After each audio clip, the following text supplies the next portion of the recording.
This time on Poll Hub, just in time for the holidays, new polling with our partners at NPR and PBS NewsHour. We're talking about impeachment, the Democratic primary, and other goodies. We've got all the details. Then, speaking of the holidays, what we're spending and what we're spending on this season. We're talking with the head of Deloitte's Consumer Industry Center about their 34th retail holiday survey. Hey, Alexa, get my stocking ready. This Poll Hub is decidedly not a lump of coal.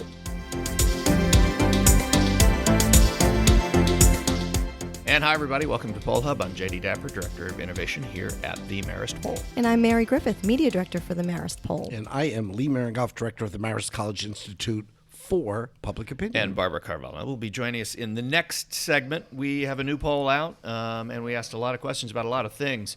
On this particular day, as we tape this, the impeachment proceedings are in the House. It's on all the TVs. It's 24/7 live coverage. What did we find out? I think we found out a lot about what we already knew, and that is that not much is changing. I mean, the numbers are still very close in terms of impeach, remove, the fundamental questions that everybody's asking. There have been a few polls others have done that have shown slightly different numbers. But by and large, what we're seeing is that you can go back several months and sort of exchange that data with this, and you're going to find very much a similar result. I think we have people rooting, and what's going on is reinforcing of people's views, but there's not a lot of people being persuaded one way or the other. So is that a failure? And I don't want to do too much game day analysis stuff, but is that a failure of the Democrats to make a case, or was that a case that from what our polling has shown with his approval rating, with the president's approval rating, for instance, is not a case that's going to be able to be made for his partisans? Yeah, and I think people are rooting. In other words, it's not people sitting there and keeping score like you might a high school debate, for example, and who's scoring points here, and it's not really what's going on. I'm curious, as we head into the new year, it's expected that the impeachment proceedings will go to trial in the Senate, and we do have quite a few sitting senators who are running for president. And so what do you think? What kind of impact do you think this is going to have on the presidential campaign of the Democratic race in particular? Well, the ones that are most likely to have a big role in that, because there are a lot of senators, are not necessarily the ones who need the most help. I mean, Bernie Sanders, for instance, doesn't necessarily need any help. He's up near the top of the polls.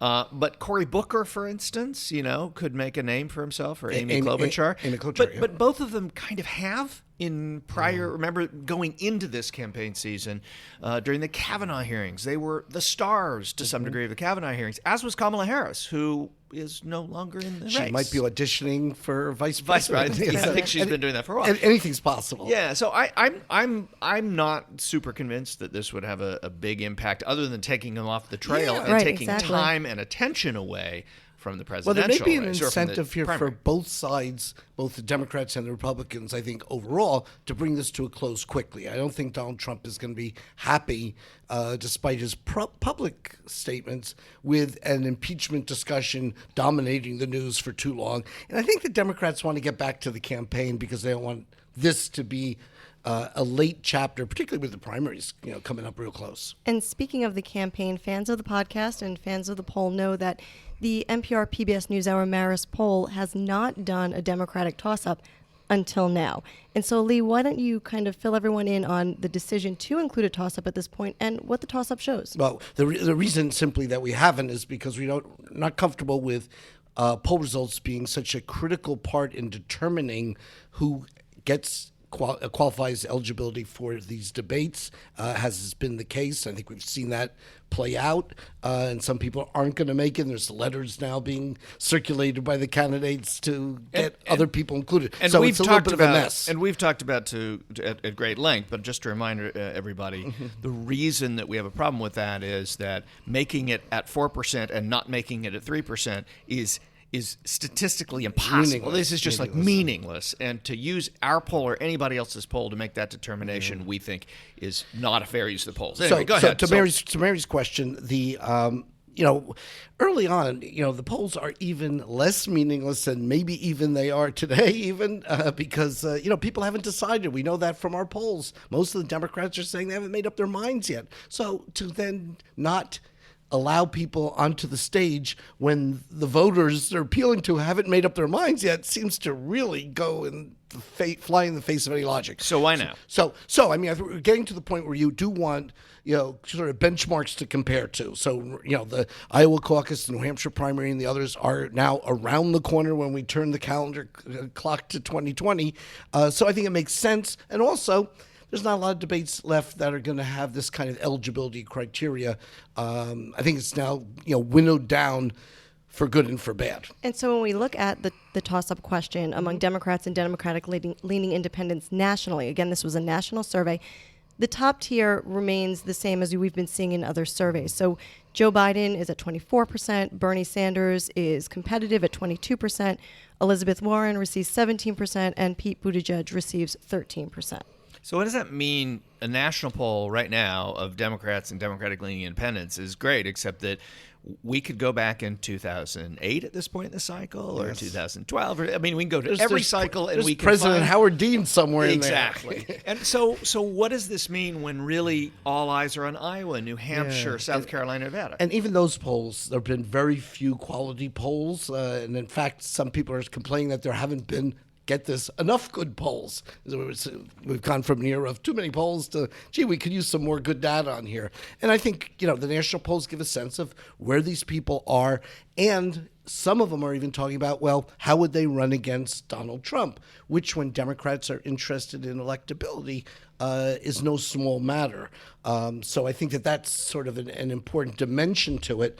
But, let's not hang around waiting for the next poll to come out and then try to figure out what to make of each one, drilling down perhaps a little too deeply. And I also think what's interesting in this survey is that 76% of Democrats and Democratic-leaning independents tell us that they have not made up their mind yet. They're still soft in terms of who they will vote for in the primary. And that hasn't changed much since we started asking that question in the summer. Yeah. So is that because there's so many candidates and frankly, only really, people who watch Rachel Maddow or Sean Hannity every night as a sport are going to be paying enough attention to have made a really firm commitment? Yeah, I think so. And people are shopping around. And if electability is what's driving Democrats right now, the front runners have had problems, and the second tier has had difficult time penetrating the top tier. So, but that always happens. You mentioned Howard Dean or President Rudy Giuliani. I mean, this has always happened where somebody comes from the second tier, or Mitt Romney, who was the front tier, but was so far behind going into Iowa. Was he can't buy. This isn't going to work for him, and John Kerry. And John Kerry was in fourth or fifth place. I think in fourth or fifth place in 2020. I know, Mayor, you've been picking out some of the tweets, social media we've had on this poll results, and so maybe we can take a swing at some of that. Yeah, well, many of our social media comments have really made mention of the toss-up among non-white Democrats and Democratic-leaning independents. And here, Bernie Sanders has 29% to 26% for Joe Biden, those being the top two candidates. And so that's what a lot of the discussion has been focusing on. Lee, what's the, not issue, but what should people be aware of when looking at this particular crosstab and these results? Well, I think, first of all, and we've talked about this on many other segments, beware the margin of error. And in this case, the margin of error is over 8%. So we're talking about a, quote, lead that may not, in fact, be a lead.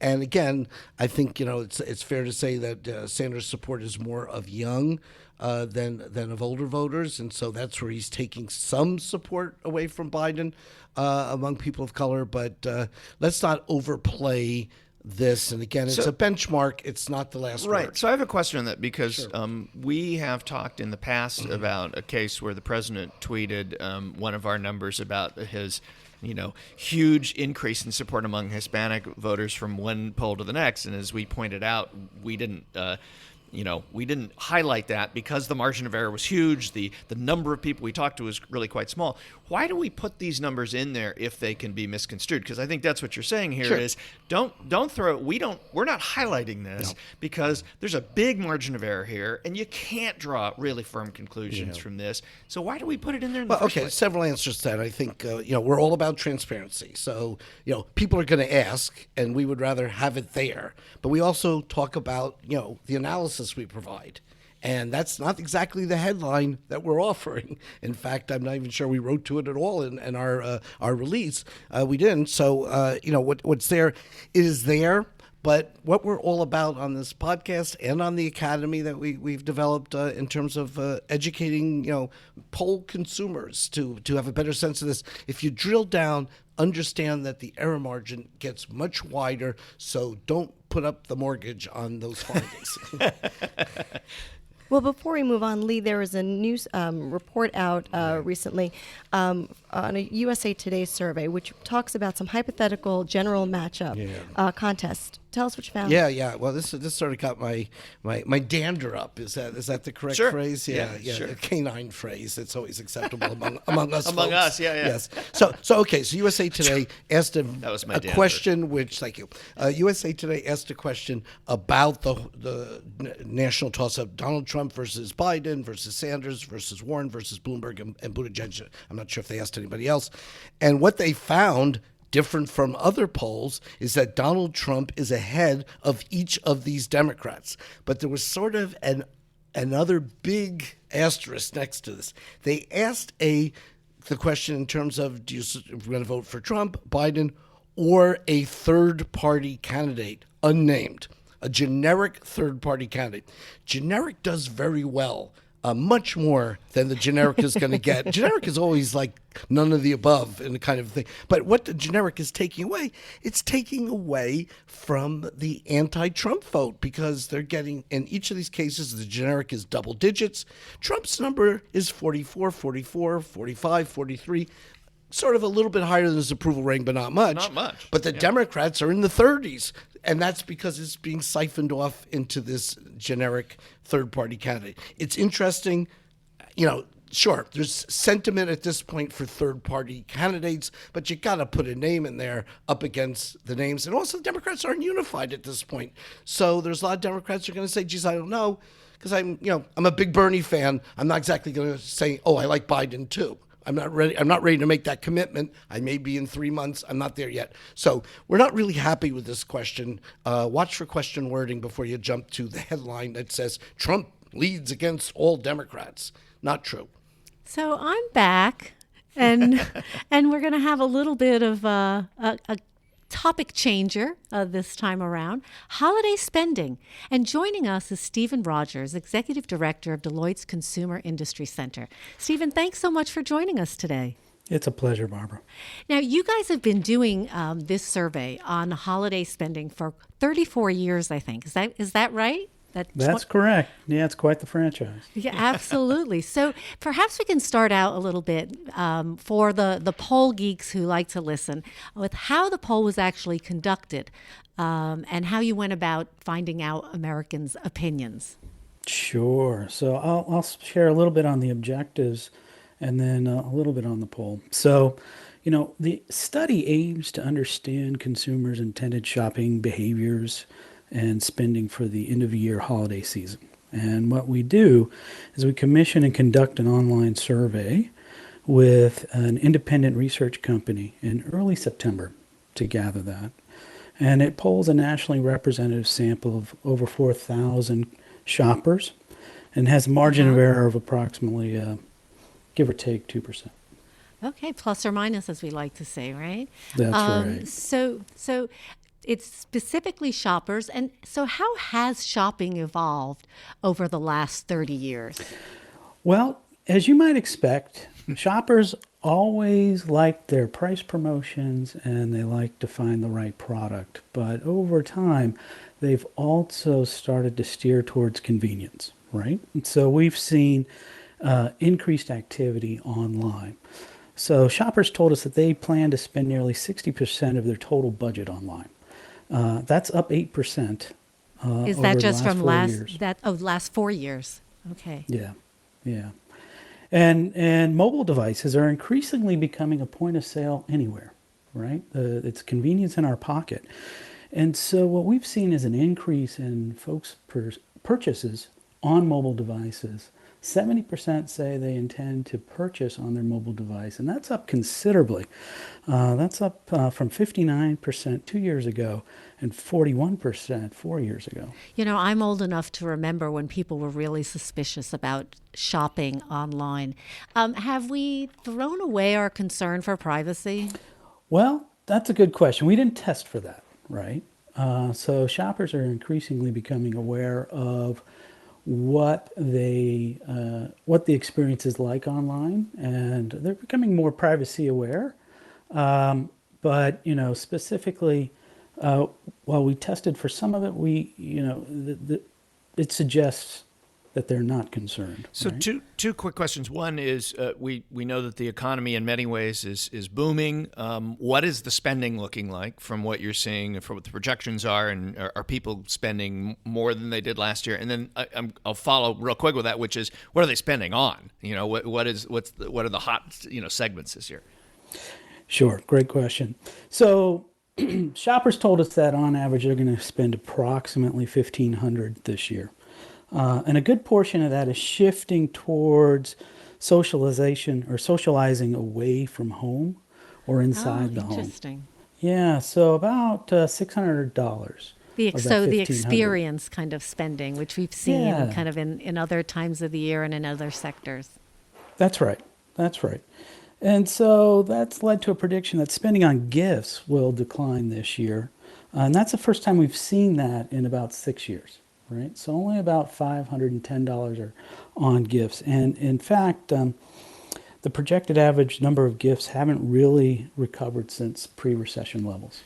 Do you guys ask about gift cards? Because I have to confess that as I get older and there's more and more people to buy for who are more distant relatives or people that are friends that I don't really know, they don't need anything, I get a gift card. And do you look at that? Is he alone? Am I alone?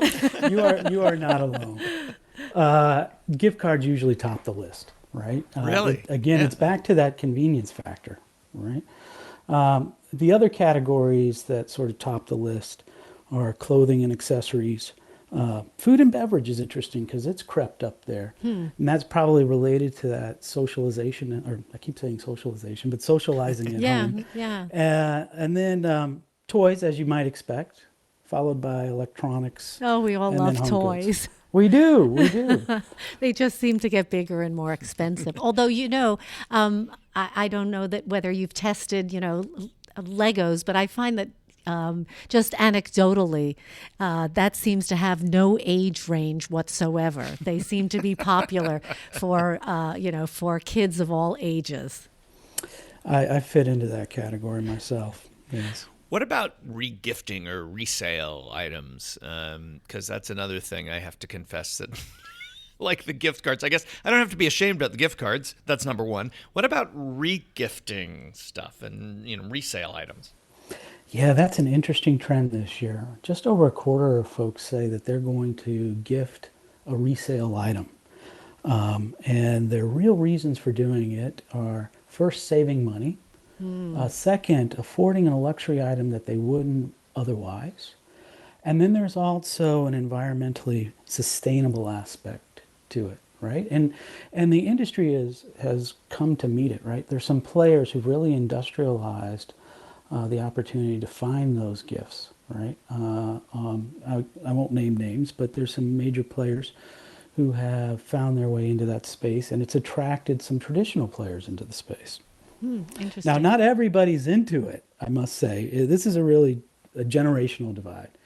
Gen Z and millennial are very much into the resale market. Boomers and seniors, not so much. They really... Either they haven't found the market or they have no interest. And for folks who aren't gifting resale items, they basically share that they're afraid of the appearance of being cheap, or they've got concerns about the item's condition and what do you do then, or just not being able to find what they want. I noticed in the study too that there was another generational difference, and when we hear about online shopping increasing so much, we assume it's because of millennials and Gen Z, but that's not really the case, is it? Online shopping's up across the board, no matter what the generational cohort. While seniors lag over the last 4 or 5 years, we've continued to see that become the preferred method of shopping, right? And so, shoppers are increasingly becoming omni-channel, no matter what generation. They're no longer separating online within store. Nearly 70% either research online and then go purchase in the store, or they research in the store and purchase online, or we've seen the rise of buy online and pick up in the store. And those who are younger actually like the store experience because it's just more socializing. Yeah. Matter of fact, in our Thanksgiving survey, we saw that millennials said that they were going to do it primarily for that socializing aspect. So I guess the death of retail, at least this holiday season, is premature. The announcement of the death of retail. I think, what is that quote from Mark Twain? The Exaggerated, announcement of yes. my death is greatly exaggerated. I think we're seeing that in retail as well. The thing is, retailers are no longer just brick and mortar, right? They're a combination of brick and mortar and online. And while I think I saw some reports over the Thanksgiving week that in-store shopping was down a little over last year, and online was up, it's still very healthy. Well, that is good news, and thank you, Stephen. We very much appreciate you joining us today to give us the lay of the land on holiday spending and actually holiday experiences. That's really kind of cool. And good luck with your last minute shopping if you've got any. Thank you. I'll be sending you a resale item. Thanks a lot. Sure. Thanks. Take care. Well, that's going to do it for this edition of Poll Hub. Poll Hub is a production of the Marist Poll at Marist College in Poughkeepsie, New York. And Mary Griffith, oh, hey, that's you. Hi. That's me. You are our executive producer. Casey Schaff is our editor, although I think I'm going to pull one of these so she doesn't have to edit all of the holiday episodes, and I'll edit one of these. So that's going to so cut down on your holiday presents by one right there. Yeah, right. So, and we want to thank the Roper Center Archives at Cornell for providing us with the ability to look back at survey questions results over the decades. And if you have any questions or comments, please reach out to us on social media. We're at Marist Poll on Twitter and Marist Poll on Facebook and Instagram. And you can even wish us a happy holiday because it is that time of year. So Merry Christmas, Happy Holiday, Merry Happy Everything from us. And I hope you enjoy all the time that you have with friends and family and whatever you like to do at this time of the year. What if I don't have friends and family? You've got us. Oh, there it's you the closest thing. Well, that'll do. That'll do. Happy Holidays!